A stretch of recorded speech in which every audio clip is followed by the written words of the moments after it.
2 minutes. Yeah. I gotta cover my mouth, make sure I don't catch the flu. Listen, step there. No, I don't want you to catch worse. Where's the wind? I don't want to catch the flu.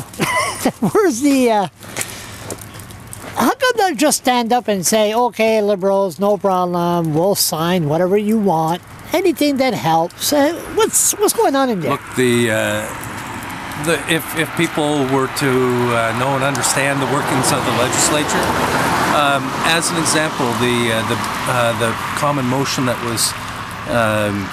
was passed this week in a unanimous way on the development of a pipeline. That was something that was done over several days to find common wording that would take place. And what all the Liberals tried to do, they brought forward a letter in the middle of a question period when Minister Robichaud had met with them 2 minutes before the session went in that day. They didn't mention it. It was nothing but more than designed to try to embarrass government. The reality is we have similar concerns, certainly on what the potential impacts of the bill could have on New Brunswick workers and employers. We've been working on doing our work for the last several months. Yeah, that's why we got a committee in place. And look, I'm able to speak directly with the Prime Minister. I have on a number of occasions on this file, meet directly with ministers. Our ministers are doing their work. We're working with the Atlantic Provinces premiers on the very same thing. To think that another letter is going to make a difference in the final few hours just doesn't make sense. Maybe just stand up and say, okay, no problem. Maybe you have a question concerning New Brunswick issue, where this is a New Brunswick issue, but I mean other issues. And again, we've said from square one, we've got real concerns about what this could mean. That's why we're doing our work, and we'll continue to do that work until the 6th of January and after the 6th of January. And you're coming back in March? Yes. Why so long?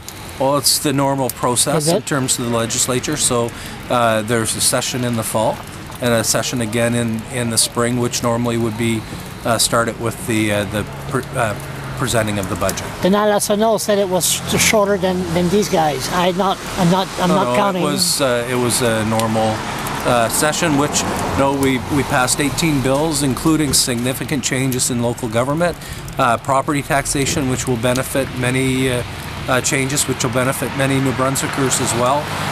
We brought forward changes with Work Safe New Brunswick that will provide for better and enhanced death benefits to New Brunswick workers who lose their lives. So good work done on that. Things like retropage and changes to healthcare, which will be very beneficial to all New Brunswickers, but especially Francophone New Brunswickers.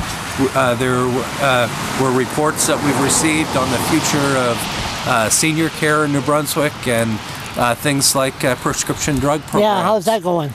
Look, we received a report this week from Dennis Furlong, and we'll be coming forward with recommendations. You got an opinion on what happened here yesterday with the natives?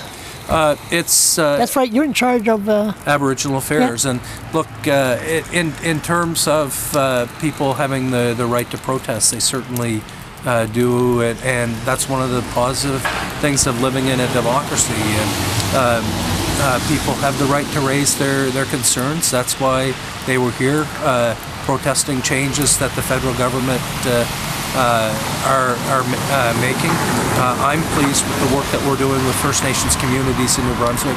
Things like in the not too distant future being able to come forward on what we call tripartite negotiations, long-term negotiations between First Nations peoples, the Government of Canada and the Government of New Brunswick.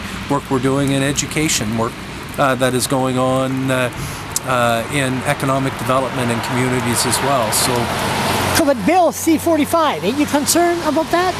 Did you educate yourself on that? I'm educating myself all the time. I've had some initial briefings.